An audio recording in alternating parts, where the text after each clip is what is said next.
Književni karavan Društva književnika Vojvodine održao se u petak 20. decembra u Narodnoj biblioteci Veljko Petrović u Bačkoj Palanci.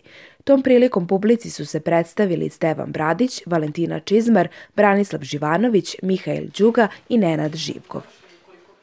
Blago je veče i vetar dolazi iz toplih mehova Afrike da bi u naše ulice doneo glas o neočekivanoj sreći malih stvari. Čini mi se da je sve položeno dobro i zato ne želim da ustanem sa drvene klupe ispred kuće. Čujem kako šušte sasušeni listovi kukuruza. Jednom sam zakoračio među njihove tamne stabljike u noć. To je bilo davno. Koža mi podrhtala. Ne puštajte ih na polja svoja, da od žene sliju kamen poslušnosti i u kamen klesom klesati da naređuju, dok ne izbiju da biće ona ne postane što je rodom ljudske vrste zadano. Jer kad u kamen ženu pretvaraš, ostati tragova neće, ni tvoje slike, ni imena države koje sebe neće da spozna.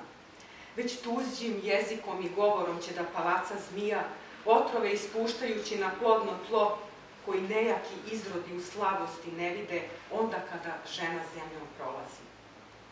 Zbog koga i ko na ženu kamenje da baca, kao da je od kamena stvorena, pa osetiti neće.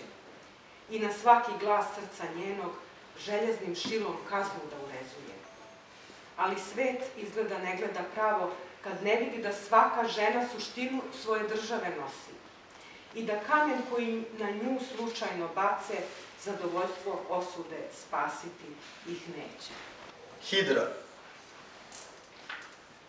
Ljudi se dele na posvećene i one druge, što ne žele odvezati pokisle čvorove, rasplesti nerazmrsivo, brojati neizbrojivo. Drugi se čude upornima, njihovoj patološkoj potrebi da dokuče šta se krije na koncu svega. Ispred mene se podiže beskrajna mesnata hidra sveta. Stvarnost dolazi skrivena u vazduhu pod nepcem, hučeći kao aorist. Promukli bariton cepa tišinu. Strah se skuplja u veliki, beli zalogaj dima, koji pokušavam da progutam kao epileptičar jezik. Na njenim ustima cvetaju petunije, opijati koje unosi u sebe iz njene nutrine ponekad izvlače šekspirovske monologe. U njenom sluzavom telu sklupčano leže reči što traže svoje razrešenje. Među mojim vrelim, koščatim prstima kuca njena hladna tahikardija. Senka smrti.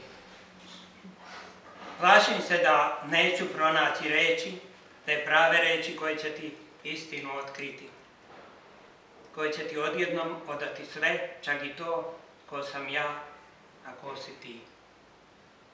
Plašim se da neću pronaći put, taj pravi put koji će ti istinu otkriti, koji će ti odjednom odati ljubav, sretnu i ujedno tužnu kao što smo mi.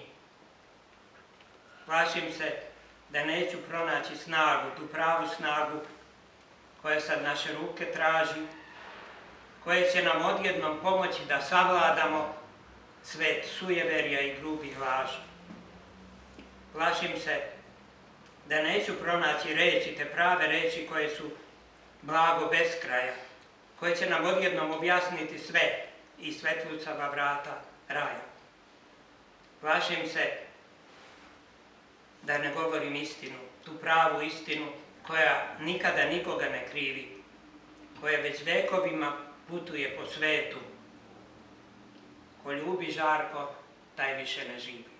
Ako hoćete metak u prazno, ima za vas metu pravu, onda slobodno pucajte sebi u glavu. Na faksu je kao Bog. Zašto to da se krije? Svi znaju da postoji, ali ga niko video nije. Od prostitutke ne može prodavac bolji da postane, ima, proda i opet joj na kraju roba ostane. Mužu, trudna sam, trudnoća je mala, šta bi volio da bude, pa znaš dobro, šala.